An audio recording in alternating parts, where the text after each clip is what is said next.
This is Forex Suave. So mag-unbox tayo today. Samahan niyo ako. Thank you sa Odax Philippines.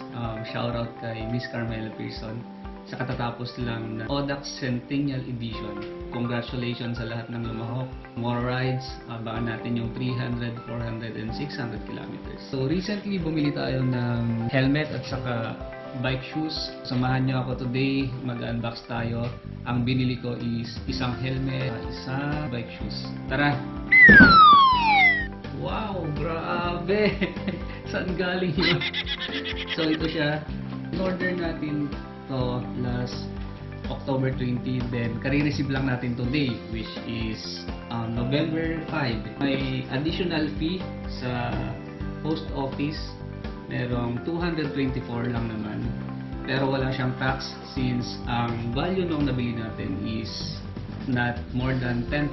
Huwag na huwag kayong bibili ng more than 10,000 else matatax kayo nung customs. At syempre, bago natin buksan to, kakailanganin natin ng gunting. Excited na tayo. Syempre, dahan-dahan. Dahan-dahan lang pagkakat. Baka madama yung item.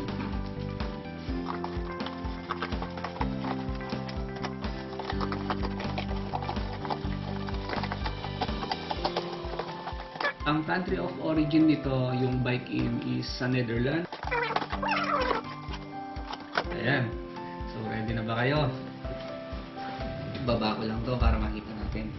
Ayun, so binaba natin. So, let's see. I think ito yung sapatos. Ang kinuha ko is yung Fizik Overcurve. So, hindi naman siya mahal. Sakto lang. Nasa mid-level siya, hindi siya yung high-end nila or hindi siya yung top of the line. At least okay na rin for daily use at saka training. Natin yung sapatos. Ngayon, ganda ng packaging niya. Eto na.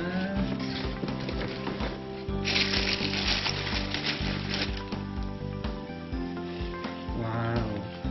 Ganda. Ayan, so boa siya. Hindi nga lang carbon sole. So, okay lang.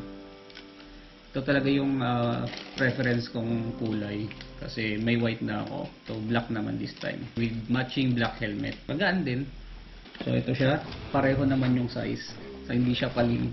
Yung feel niya, mas parang ano siya, light talaga. Magaan. Although, makikita mo naman na stiff. So, ito yung Fizik R5 Overcurve. So, syempre, with matching black helmet din. So, ito, tingnan natin yung kinuha nating helmet. Ito na siya. Ito yung Rivale na black. So, non-MIPS to.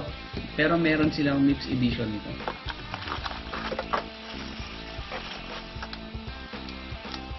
Yung combination nito, glossy and then may matte. Combination ng gloss at saka matte. So, eto, Rivale. So, try nating i-fit kung sakto. Yung kinuha ko is medium. So, yung medium nila is, ilan ba yung circumference nito? 56 to 58 cm. 250 grams. Magaan. Tingin lang ako ng salamin.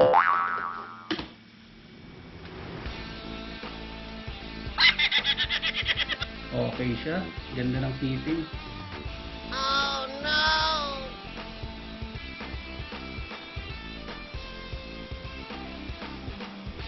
Side view, back view, front view.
So ayun, abangan nyo yung niluluto naming ride. Epic ride to. Akyat kami ng Tinok, Ifugao, yung highest highway system ng Pilipinas.